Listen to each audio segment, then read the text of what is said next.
Bismillahirrahmanirrahim. Assalamualaikum warahmatullahi wabarakatuh. Alhamdulillahirabbil alamin wassalatu wassalamu ala asyrafil anbiya'i wal mursalin wa ala ali wa sahbi ajma'in. Saya Wan Muhammad Afif Dewan Azli dari kelas F2D ingin mengucapkan ribuan terima kasih kepada Ustaz Muhammad Syukri bin Ahmad selaku pensyarah bagi pengantar ulum Quran dan ulum hadis kerana telah memberi saya peluang untuk menyelesaikan tugasan taksiran berterusan pada semester kali ini. Pada hari ini saya ingin membentangkan mengenai tajuk hadis dhaif, hadis maudhu' dan golongan anti hadis di Malaysia bagi kita semua untuk memahami bahaya penyelewengan hadis dan cara untuk menanganinya. Ayolah sama-sama untuk kita meneladani dan mengetahui cara-cara untuk menangani bahaya mengenai penyelewengan hadis, insya-Allah. Insya-Allah, sebelum kita masuk lebih mendalam, kita perlu ingat bahawa hadis merujuk kepada perkataan, perbuatan dan pengakuan Rasulullah sallallahu alaihi wasallam.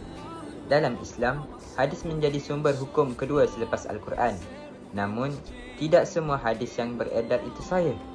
Sebab itu penting untuk kita tapis dan sahkan setiap hadis yang kita tahu.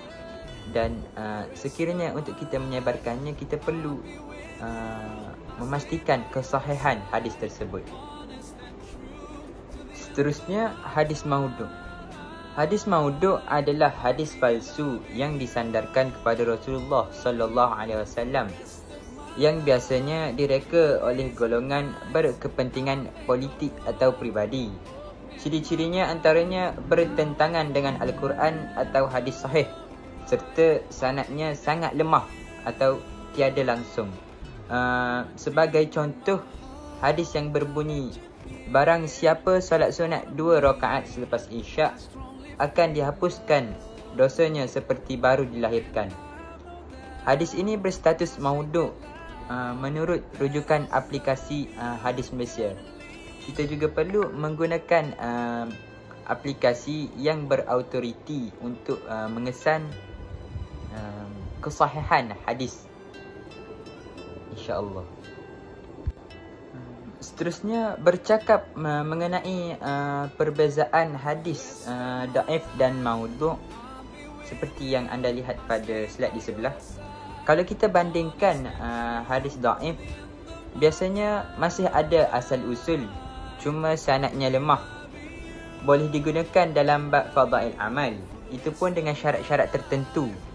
Tetapi berbeza juga dengan hadis maudhu' yang mana ianya adalah rekaan semata-mata dan haram digunakan dalam sebarang urusan agama. Seterusnya, kita beralih kepada golongan anti hadis. Masalah lain yang membimbangkan ialah golongan anti hadis. Mereka ini hanya menerima Al-Quran semata-mata dan menolak hadis sebagai sumber hukum. Pemikiran ini dipengaruhi oleh gerakan Quraniyun yang mana mereka sangat aktif di media sosial, menyebarkan idea tanpa sanad ilmiah. Sebagai contoh, kita boleh lihat banyak kenyataan kontroversi di TikTok, Facebook tentang penolakan hadis salat dan sebagainya. Bahkan dalam laporan JAKIM pada tahun 2022 hingga 2023 menunjukkan peningkatan golongan ini di Malaysia. Sama-sama kita elakkan, insya-Allah. Kewujudan golongan anti hadis di Malaysia juga memberi kesan terhadap masyarakat, antaranya perpecahan umat, penolakan hukum hakam agama dan kekeliruan akidah dan syariah. Seterusnya, mengenai contoh kes anti hadis, antaranya contoh yang nyata, ada sesetengah individu yang membuat kenyataan bahawa solat 5 waktu itu tidak perlu cukup dengan doa sahaja.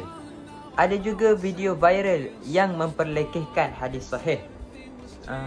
Semua ini boleh menyebabkan kekeliruan dalam akidah dan memecah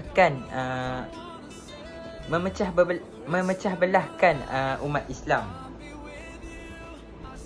Jadi selepas kita memahami jenis-jenis hadis palsu dan bahaya golongan anti hadis, kita mesti tertanya-tanya apa langkah yang boleh diambil untuk menangani masalah ini.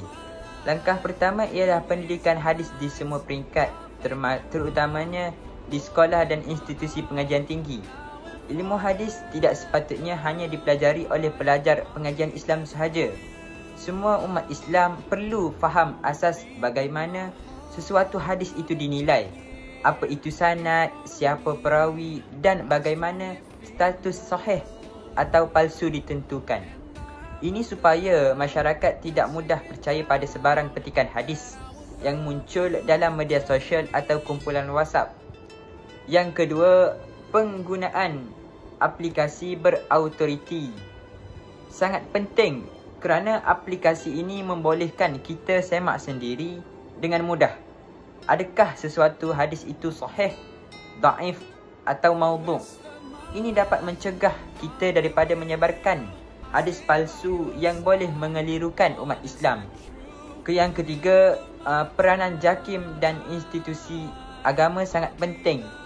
Mereka bukan sahaja perlu keluarkan kenyataan rasmi, tetapi juga perlu lebih agresif dalam pemantauan media sosial. Sebagai contoh, bila ada tokoh atau selebriti menyebarkan hadis yang meragukan, tindakan pembetulan seharusnya perlu dicepatkan supaya tidak tersebar lebih jauh. Akhir sekali, masyarakat sendiri perlu membudayakan untuk semak dahulu sebelum sebar. Kita jangan anggap semua yang dikongsi itu benar, walaupun dari orang yang kita percaya. Kita perlu ada sikap tanggungjawab untuk semak, kerana dalam agama kita tidak boleh menyampaikan sesuatu yang kita sendiri tidak pasti kesahihannya. Seterusnya, di zaman moden ini kita sangat beruntung kerana banyak aplikasi dan teknologi sudah dibangunkan untuk membantu umat Islam menyemak hadis. Yang pertama, kita ada e-hadis JAKIM. Ini adalah aplikasi rasmi yang dibangunkan oleh JAKIM dan ia menyediakan directory status hadis seperti sahih, dhaif dan maudhu'. Aplikasi ini sangat dipercayai kerana kandungannya disemak oleh pakar hadis tempatan. Ia sangat sesuai untuk pelajar, pendidik dan masyarakat umum. Yang kedua, Hadis Malaysia. Aplikasi ini menghimpunkan hadis-hadis daripada kitab muktabar seperti Sahih Bukhari, Muslim, Tirmizi dan lain-lain. Yang menariknya, setiap hadis disertakan dengan rujukan sanad dan nama perawi. Jadi, kita tahu dari mana asalnya dan siapa yang meriwayatkannya. Ini memudahkan pengguna membuat semakan sendiri secara ilmiah. Yang ketiga ialah Muslim Pro, yang ramai di antara kita mungkin sudah guna. Ia bukan sahaja ada jadual salat dan Al-Quran, tetapi juga menyediakan hadis-hadis harian yang ringkas dan mudah difahami. Ia sangat sesuai untuk penghayatan seharian. Contohnya, baca satu hadis setiap hari sebagai amalan. Dan yang keempat, akhir sekali, yang mana ialah aplikasi Sahih Bukhari. Ini adalah koleksi lengkap daripada kitab Sahih Bukhari yang merupakan antara sumber paling sahih dalam Islam. Ia sangat berguna bagi pelajar dan pengkaji yang mahu mendalami kandungan hadis dengan lebih mendalam, lengkap dengan sanad dan perawi. Dengan adanya semua aplikasi ini, tidak ada alasan lagi untuk kita terus sebarkan hadis tanpa semakan, insya-Allah. Akhir sekali, sebagai kesimpulan, kita mesti berpegang teguh kepada Al-Quran dan hadis sahih, kerana ia menjadi kewajiban kepada kita semua sebagai seorang Muslim. Elakkanlah menyebarkan hadis tanpa semakan. ingatlah pesanan Rasulullah sallallahu alaihi wasallam. Sampaikan daripadaku walau satu ayat, namun ia mestilah benar dan sahih. InsyaAllah. Semoga kita semua menjadi penyampai ilmu yang benar dan bertanggungjawab. Di akhir penyampaian saya pada hari ini, saya ingin mengucapkan sekali lagi kepada Ustaz Syukri bin Ahmad kerana memberi peluang kepada saya untuk menyelesaikan pentaksiran berterusan kali ini. Setakat itu sahaja pembentangan saya. Saya memohon maaf jika ada kekurangan dan kesalahan dari segi penyampaian saya pada hari ini. Sekian, itu sahaja daripada saya. Wabillahi taufiq wal hidayah. Wassalamualaikum warahmatullahi wabarakatuh. Hasbuk.